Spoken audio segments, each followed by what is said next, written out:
ओम पूर्णमदः पूर्णमिदं पूर्णात् पूर्णमुदच्यते पूर्णस्य पूर्णमादाय पूर्णमेवावशिष्यते। ओम शांति शांति शांति। शंकरं शंकराचार्यं केशवं बादरायणं सूत्रभाष्यकृतो वन्दे भगवन्तो पुनः ईश्वरो गुरुरात्मेति मूर्तिभेदविभागिने व्योमवद्व्याप्तदेहाय दक्षिणामूर्तये नमः। ओम शांति शांति शांति। अलङ्कापुरीरम्यसिंहासनं कलामुस्तोत्रतेजस्फुरदीपदेशं स्वीन्द्रादिदेवै सदा स्तूयमानं समाधिस्थमूर्तिं भजे ज्ञानदेवं समाधिस्थमूर्तिं भजे ज्ञानदेवं। पुंडरीकवरदारि विठ्ठल श्री ज्ञानदेव तुकाराम पंढरीनाथ भगवान की जय। माऊली ज्ञानेश्वर महाराज की जय। जगद्गुरु तुकाराम महाराज की जय। संत सावता महाराज की जय। शांति ब्रह्म एकनाथ महाराज की जय। समर्था श्री इंद्रायणी माता की जय। हनुमान जी भगवान की जय। ओम नमः पार्वती पतये हर हर महादेव। आज आपल्याला गीता महात्म्य बघायचं आहे। ठीक आहे, म्हणजे प्रत्येक वस्तूचं महात्म्य असते, प्रत्येक व्यक्तीचं महात्म्य असते, मग चांगला असो किंवा वाईट असो, प्रत्येक त्या ठिकाणी व्यक्तीचं आपलं आपलं महात्म्य असतं। महात्म्य म्हणजे विशेषता, म्हणजे महात्मनः भाव इति महात्म्यम षष्ठी तत्पुरुष समास। भगवद्गीतेचं सुद्धा त्या ठिकाणी महात्म्य असायला पाहिजे ना बरं का?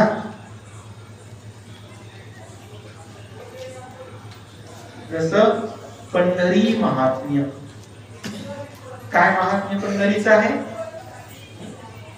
पुंडलिक रायानं परमात्म्याला वर मागून घेतलाय। देवा भक्तांचा उद्धार कर बर का, वारकऱ्यांचा उद्धार कर। पंढरीचे वारकरी ते अधिकारी मोक्षाचे। वारीचं महात्म्य आहे, पांडुरंगाचं महात्म्य आहे, देवीचं महात्म्य आहे। त्याचप्रमाणे या भगवद्गीतेचं सुद्धा महात्म्य आहे। का बरं? यालाच शास्त्रामध्ये अर्थवाद असं म्हणतात। म्हणजे एखाद्या कामाकरिता एखादा मनुष्य आळस जर करत असेल तर त्या कामाचं जे फळ आहे त्याचं स्तुती करणारा जे वेद वाक्य आहे त्याला अर्थवाद असं म्हणतात। जसं की वेदामध्ये एक ऋचा आलेली आहे, वायुवै क्षपिष्टा देवता, म्हणजे वायू ही शीघ्रगामी देवता आहे। म्हणजे ज्याला लवकरात लवकर फळ पाहिजे असेल तर त्याला वायू देवताची उपासना करायला पाहिजे। याला स्तुतीपरक अर्थवाद म्हणतात, कारण की त्याचं महात्म्य अर्थवाद ऐकल्यानंतर मनुष्य काय करत असतो, त्या कामामध्ये प्रवृत्त होत असतो। तसं भगवद्गीतेचं महात्म्य जोपर्यंत आपल्याला कळत नाही तोपर्यंत आपल्याला भगवद्गीता शिकू वाटत नाही, वाचू वाटत नाही।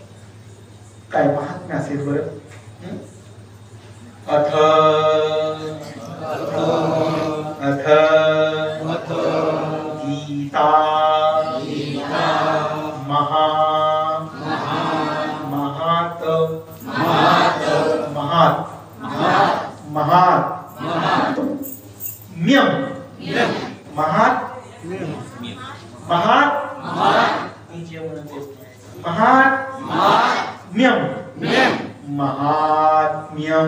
महात्म्यम अथ गीता महात्म्यम तीन वेळेस अथ गीता महात्म्यम गीता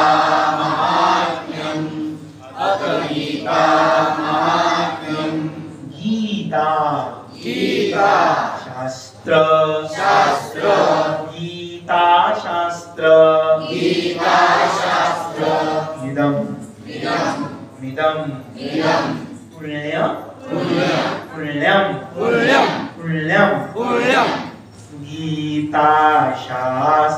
इदं पुण्यम गीता शास्त्रमिदं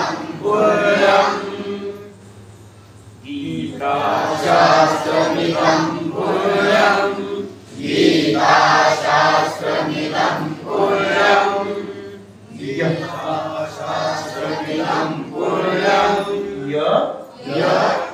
याच्या नंतर काय आहे विसर्ग विसर्गाच्या नंतर काय आहे प मग आता विसर्गाच्या ठिकाणी काय होईल आदेश कोणता होईल उपपद्मानीय कोणता उपपद्मानीय उपपद्मानीय आपण पाहिलं ना कोणता आहे ते उच्चार कसा आहे उपपद्मानीय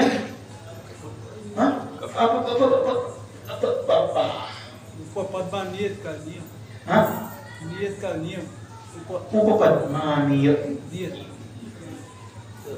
लेकर म्हणतात ना पच्या अगोदर जे उच्चार आहे याला काय म्हणतात उपपद्मानीय टाळ्याला येते पठे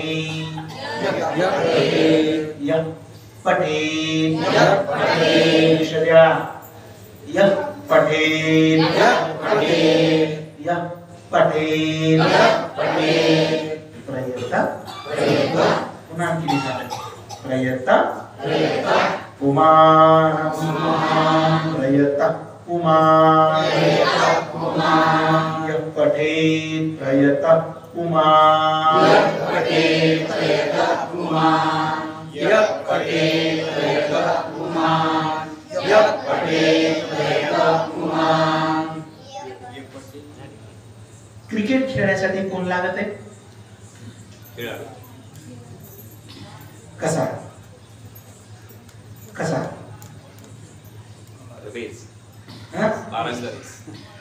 त्याला काय म्हणतात क्रिकेटपटू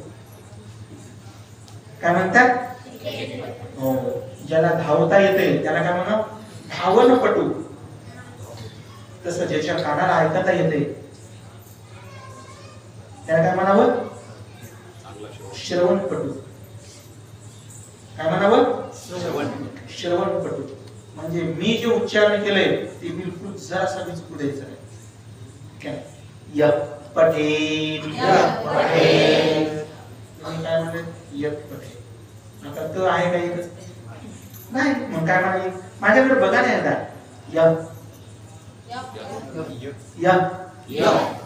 पठेल नाही येऊ द्यायचं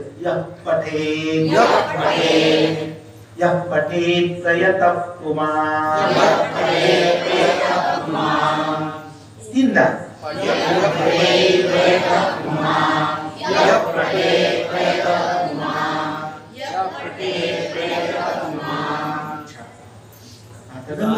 आदेश आला आदेश कशाला म्हणतात आदेश म्हणजे दुसऱ्याला हटून जे बसत असते त्याला आदेश व्याकरणाच्या भाषेमध्ये जसं की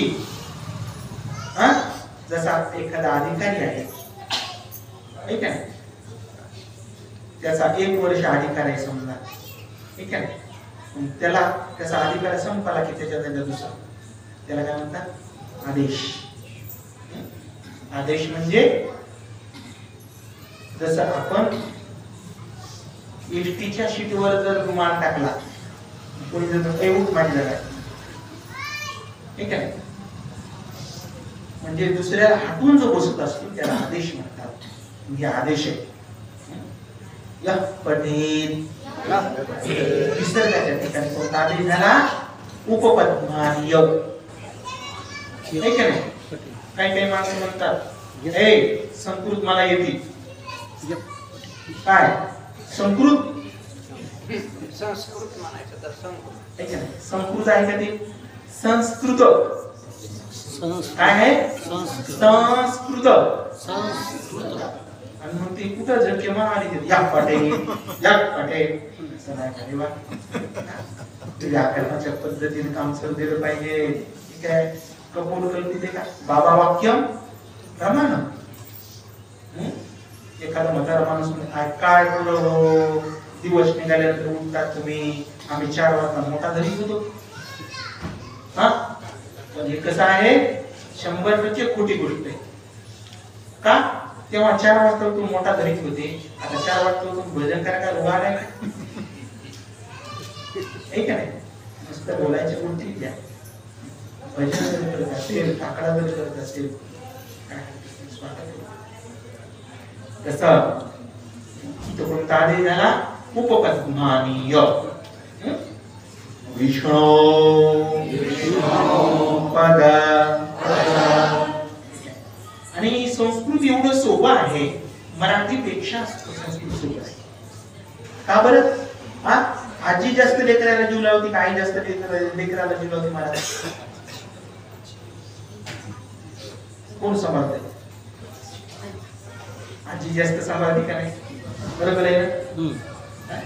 मग संस्कृत भाषा ही सगळ्या भाषांची आई आहे.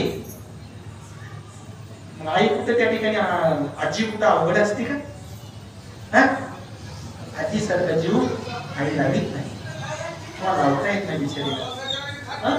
ती जेव्हा आजी होती तेव्हा तिला कळत एवढा जीव लावित असतात. म्हणून त्याच्याकरता संस्कृत भाषा ही सगळ्या भाषांची आई आहे. म्हणून त्याच्याकरता बघा आता कसं संस्कृत भाषेमध्ये कसं आहे, छोटे छोटे लेकर काय करतात? लिंबाची खाली आणतात, त्याचे ते काय करतात? पाला वर पितात, त्याच्या काड्या करतात, त्याची आमटी बनवतात. ठीक आहे. आणि एक आमटी बनवून पुन्हा त्याला आणखी दुसरी आमटी बनवतात, त्याची साखळी बनवतात. तसं संस्कृत श्लोकाचा उच्चार करत असताना एक एक एक अक्षर घेऊन चालत राहायचं. बघा आता माझ्याकडं म्हणा पद पदम पदमवा पदमवा नो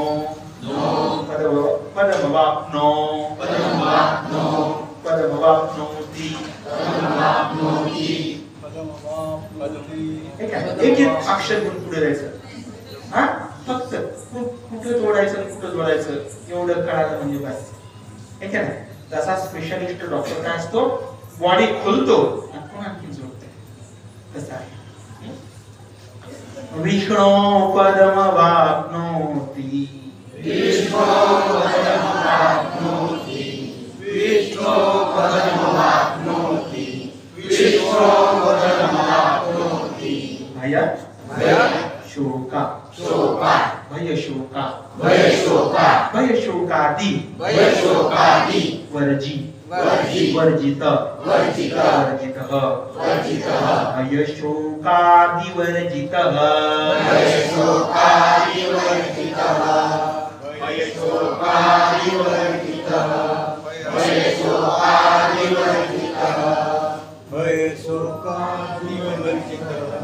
हातामध्ये ग्रंथ टाकल्यानंतर दुसरा हात पायाला लावायचा नाही, नाकाला बोट लावायचं नाही.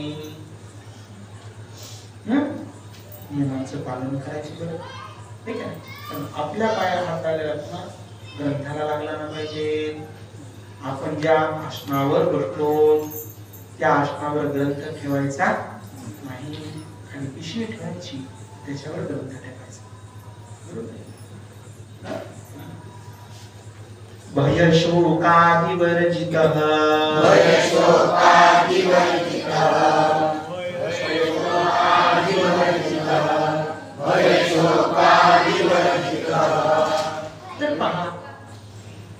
या श्रीमद भगवद्गीतेचं महात्म्य काय आहे सांगायला. गीता शास्त्र, गीता काय आहे? शास्त्र. म्हणजे शास्त्र अनुशिष्ट अशा प्रकारचा व्याकरणामध्ये धातू आहे. ठीक आहे. म्हणजे अनुशासन जे शिकवतंय, अनुशासन जे सांगतात त्याला शास्त्र म्हणतात आणि त्याला संत म्हणतात. म्हणून ज्ञानोबांची वाणी आहे, जगद्गुरु तुकोबांची वाणी आहे, की आपल्यासाठी काय आहे? शास्त्र आहे, अनुशासन आहे. शास्त्रामध्ये अनुशासन कशाला म्हणतात? अशिष्टेभ्यो उपदेशः इति अनुशासनम. अशिष्ट लोकांसाठी जो उपदेश केला जातो ना त्याला अनुशासन म्हणतात, असं पाणिनी मुनींनी केलेली व्याख्या. ठीक आहे. माणसं म्हणतात ए काय अशिष्टासारखं बोलायलाच रे, परंतु अशिष्ट म्हणजे काय? न शिष्ट इति अशिष्ट. शिष्ट कोणाला म्हणतात? वेद अनुयायिनः शिष्टाः. वेदामध्ये जसं सांगितलं तसं बोलणारे, वेदामध्ये जे सांगितलं ते करणारे, वेदामध्ये जे सांगितले ते पाहणारे, वेदामध्ये जे सांगितले ते खाणारे, याला काय म्हणतात? शिष्ट म्हणतात. तुकोबाई म्हणतात वाचा बोलो वेदनीती करू संती केले ते. संतांनी सांगितलेलं आपण जर करत असतो तर समजायचं आपण शिष्ट आहे, आणि संतांनी सांगितलेलं आपण जे करत नसतो आपण समजायचं आपण अशिष्ट आहे. आणि अशिष्ट लोकांसाठी जो उपदेश केला जातो त्याला काय म्हणतात? शास्त्र. त्याला अनुशासन म्हणतात. हे भगवद्गीता काय आहे? शास्त्र आहे, अनुशासन आहे. म्हणून या ठिकाणी म्हणतात गीता शास्त्रम. हे भगवद्गीता हे काय आहे? शास्त्र आहे. इदम, इदम म्हणजे हे, इदम म्हणजे इदम गीता शास्त्रम. हे काय आहे? हे गीता शास्त्र आहे. कसं आहे? पुण्यम. गीता शास्त्र कसं आहे? पुण्य स्वरूप आहे. ठीक आहे. कसं आहे? पुण्य स्वरूप. याच्यामध्ये अक्षर पुण्य आहे, याच्यामध्ये श्लोक असणारे पुण्य आहेत, याच्यामध्ये असणारे पृष्ठ, पेज, बाइंडिंग, कव्हर, त्याचं वस्त्र, हे सगळं पुण्य आहे. गीताशास्त्र शिकणारा पुण्य स्वरूप आहे. गीताशास्त्र शिकवणारा पुण्य स्वरूप आहे. गीताशास्त्र ऐकणारे, ज्या मावल्यांना काहीच येत नाही पण ऐकाय मात्र येतात, ऐका नाही, समजायचं ते सुद्धा पुण्यवान आहे. म्हणून पुण्यम गीता शास्त्रमिदं पुण्यम. हे भगवद्गीता शास्त्र काय आहे? पुण्य स्वरूप आहे. बरं ठीक आहे, मग भगवद्गीता शास्त्र हे पुण्य स्वरूप आहे मान्य आम्हाला, परंतु आम्हाला काय फायदा?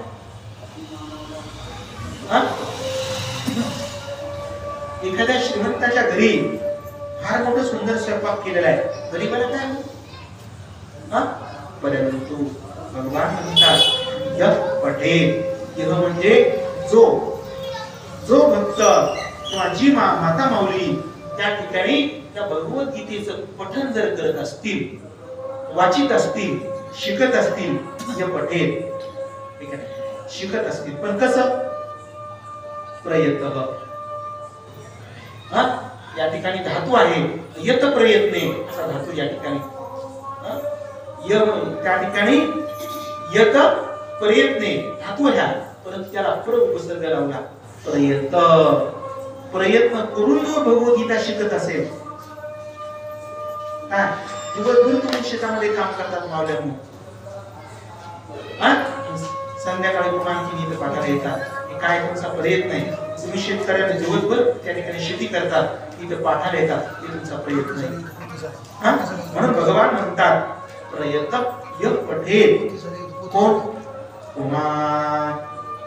ऐक आहे, कुमार म्हणजे जो पुरुष प्रयत्न करून हे भगवद्गीता शास्त्र शिकत असेल, ऐक नाही, जसं बँके पुढे माणसं लाईनीला लागतात, कशामुळे? काहीतरी निघाले ते लाडकी बहीण योजना, किती रांग लागायची बँकेसमोर, कशी उगत धोरणानं का नाही, प्रयत्नानं. म्हणून या ठिकाणी व्यास भगवान म्हणतात य पुमान प्रयतः पठेत. जो मनुष्य किंवा जी साध्वी स्त्री या भगवद्गीता शास्त्राला प्रयत्न करून शिकत असेल, ही तर येणं काही सामान्य गोष्ट आहे का माऊल्यांची? मी दिवसभर काम करावं लागतंय, पुन्हा घरच्या देवाला खुश ठेवावं लागतंय, पाया पडावं लागतंय, पाठाला जाऊ द्या मला, हे प्रसंग जर आठवला तर जाय म्हणतंय, नाही तुला मी एवढा दिवस म्हणते देवाच्या मागे लागलीस का? शास्त्र सांगत नाही का नवरा देव असतंय म्हणून? तर तुमचे प्रयत्न मावले तुम्हालाच माहिती किती करतात. स्वागत करतो ज्ञानोबऱ्याच्या तुकोबांच्या भाषेमध्ये. म्हणून या ठिकाणी म्हणतात यह कुमार इदम गीता शास्त्रम प्रयतः पठेत. जो भक्त हे भगवद्गीता रूपी शास्त्र प्रयत्न करून शिकत असेल त्याला फायदा काय? किती पैसे भेटतील महिन्याला? हा फळ सांगतात विष्णू पदम अवाप्नोति. हा तो काय करतो? त्या भगवद्गीता रूपी शास्त्र मुखामध्ये घेतल्यानंतर, हातामध्ये घेतल्यानंतर त्याला भगवान विष्णूचं पद प्राप्त होते. सामान्य पदाला काय अर्थ आहे? सामान्य पद किती बी असे लोळायलेले, परंतु ज्या पदावर आपल्याला कोणी उठू शकणार नाही. आढळ पद कोणाचं आहे? भगवान विष्णूचं पद आहे. भगवंताला दुसरं नाव काय? अच्युत. त्याचं नाव कोण आहे? भगवंताचं विष्णूचं नाव अच्युत. अच्युत म्हणजे च्युत म्हणजे पडलेला. च्युत म्हणजे पडलेला, घाणीमध्ये पडलेला, त्याला अच्युत म्हणतात. जन्मरूपी खड्ड्यामध्ये जो पडलेला आहे त्याला अच्युत, त्याला च्युत म्हणतात. परंतु जो कधीच पडत नाही आणि आपल्या भक्तांना बी कधी पडू देत नाही त्याला काय म्हणतात? अच्युत. ते भगवान कोण आहेत? विष्णू. विष्णू पदम अवाप्नोति. जो भक्त प्रयत्न करून हे भगवद्गीता शास्त्र शिकत असेल तर त्या ठिकाणी व्यास भगवान म्हणतात त्याला भगवान विष्णूचं पद प्राप्त होतं. बघा आणखी काय पाहिजे? म्हणले ते पद आम्हाला माहित नाही कसं येतं. विष्णूचं पद कसं आहे? तर म्हणतात भय शोक आदि वर्जित. भगवान विष्णूचं पद कसं आहे?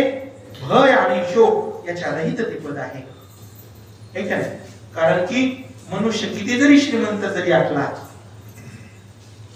ऐका नाही, मनुष्य किती जरी त्या ठिकाणी ताकदवान असला, मनुष्य केवढा जरी सत्यवाला जरी असला तर त्याला भय. फक्त एकच त्या ठिकाणी स्वरूप आहे भगवंताचं स्वरूप, तिथं भय नाही. तुकोबराय म्हणतात मनोनी नाही काही चिंता, तुझी आमचा माता पिता. आम्हाला काही चिंता नाही, आम्हाला शोका नाही मान, आम्हाला काहीच नाही ते. म्हणून त्याच्याकरता भगवंताचं पद कसं आहे? भीतीरहित पद आहे आणि शोकरहित ते पद आहे. ठीक आहे ना? केवढा जरी मनुष्य आपला पण तो शोक आहे त्याला. काय करावं लगेच प्रयत्न केले परंतु हाताला आलं नाही, ते शोक आहे. फार मोठं नुकसान झालं. एवढा सुंदर म्हणतात मिरच्यांचा बाग वाटला होता परंतु रोग आला, शोक आहे. सुंदर काही झालं असतं परंतु काय करावं, नुकसान झालं, त्याला शोक आहे. परंतु भगवंताच्या पदामध्ये कोणत्याच प्रकारचा शोक नाही. म्हणून भगवंताचं पद कसं आहे? भय शोकादी वर्जित. म्हणून भीती आणि शोकाला रहित असणारा तो भक्त विष्णूचं पद प्राप्त करतो. पण भक्त कसा पाहिजे? प्रयत्न करून भगवद्गीता शिकणारा. वर टाइम आहे म्हणून टाइमपास करणारा नाही. या भगवद्गीतेचा अभ्यास करत या भगवद्गीतेला, या ग्रंथराज ज्ञानेश्वरीला, या जगद्गुरु तुकोबारायांच्या पंचम वेदरूपी गाठ्याला जो प्रदक्षिणा करून करून जो ओठाने ज्याला झोप येते त्याला म्हणतात प्रयत्न. म्हणून प्रयत्न करून जो भगवद्गीता शिकत असेल त्याला भगवान विष्णूचं पद प्राप्त होत आहे. आपण आणखी काय केलं पाहिजे बरं या भगवद्गीतेनं? अशी भगवंताच्या मुखारविंदातून निघालेली ही महान अशी गंगा आहे. अथ गीता महात्म्यम गीता शास्त्रमिदं पुण्यं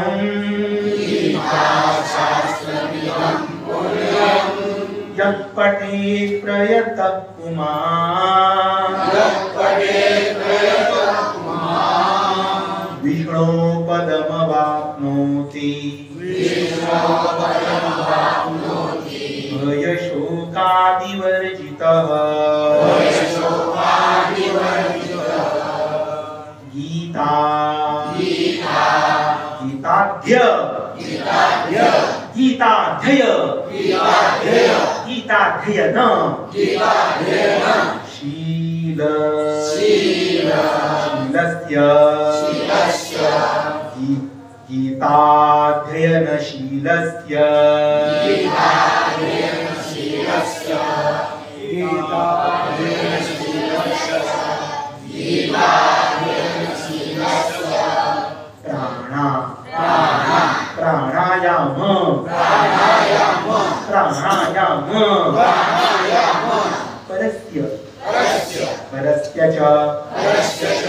प्राणायाम परस्य च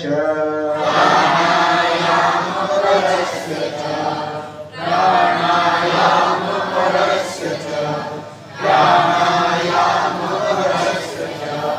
नैव सन्ति नैव सन्ति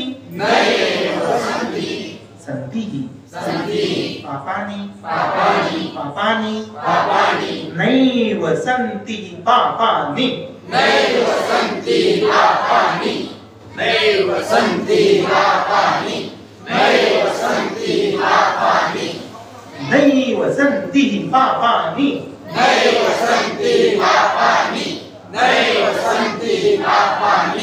नैव सन्ति पापानि पूर्व जन्म कृतानि च पूर्व जन्म कृतानि च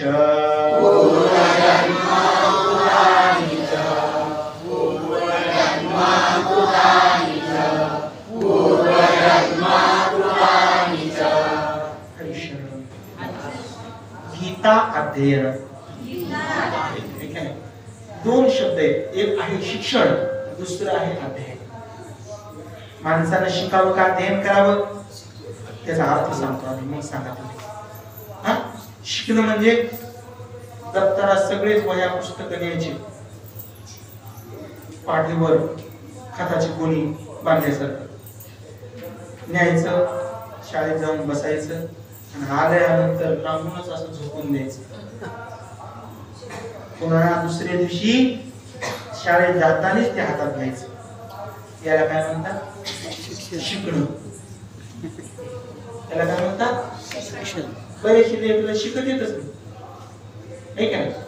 आणि शिक्षकानं, अध्यापकानं, आचार्यानं काय सांगितलं, काय शिकवलं ते घरी गेल्यानंतर ते ग्रंथ उघडून बघत येत, त्याला अभ्यास करतात, त्याचा प्रयत्न करतात, त्याला भूकंपटी करतात, आणि एवढी तयारी करतात की आपल्याला ते शिकवताच आलं पाहिजे.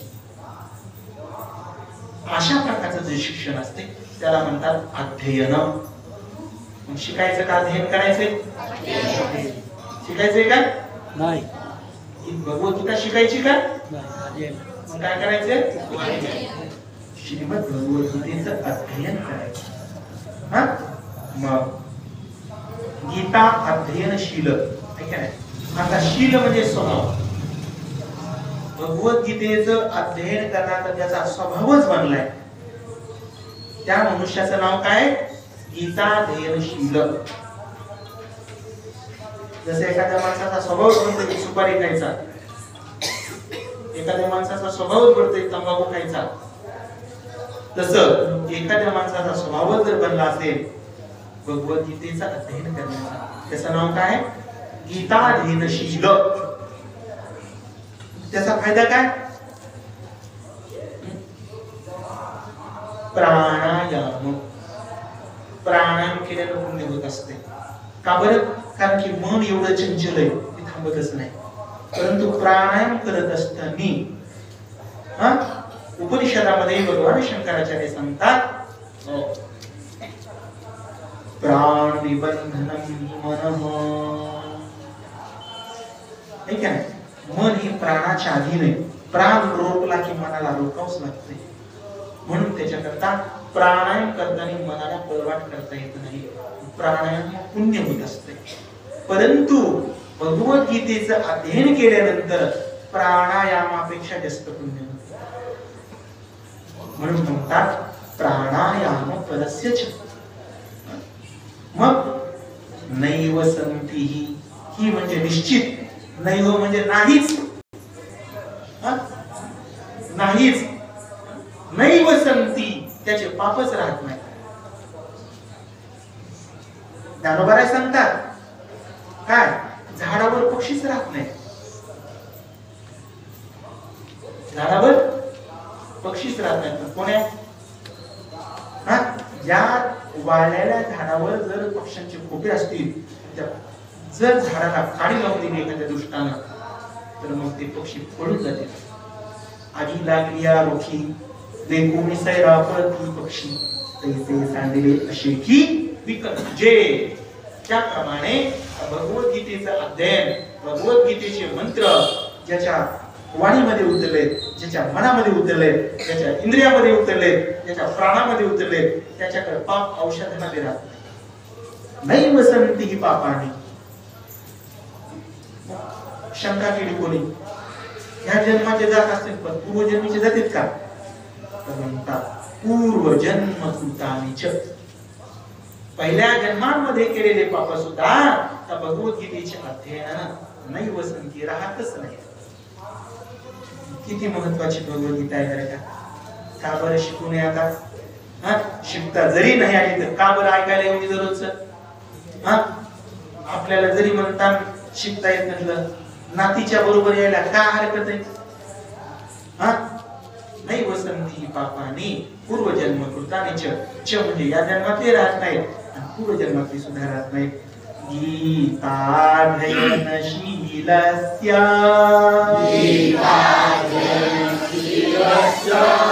प्राणायाम परस्य च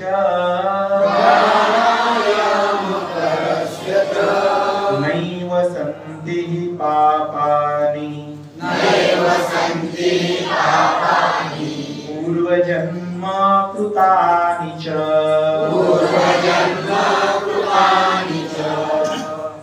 अशा प्रकारचं हे सुंदर पवित्र ज्ञान पूज्यपाद आचार्य भगवंताची कृपा आहे.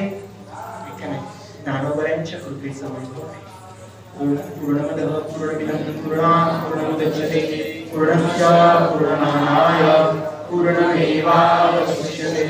ओम शांति शांति शांति.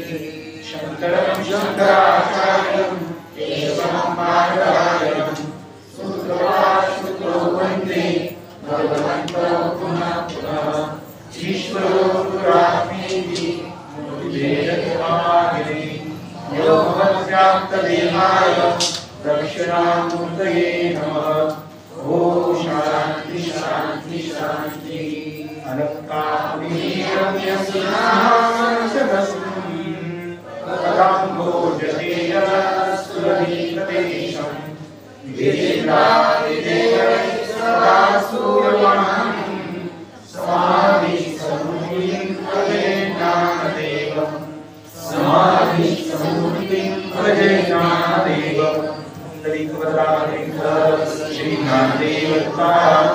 पंढरीनाथ भगवान की जय.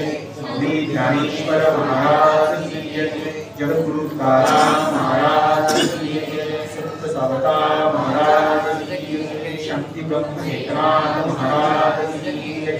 हनुमान जी भगवान की जय. समर्था श्री इंद्रायणी माता की जय। ओम नमः पार्वती पतये हर हर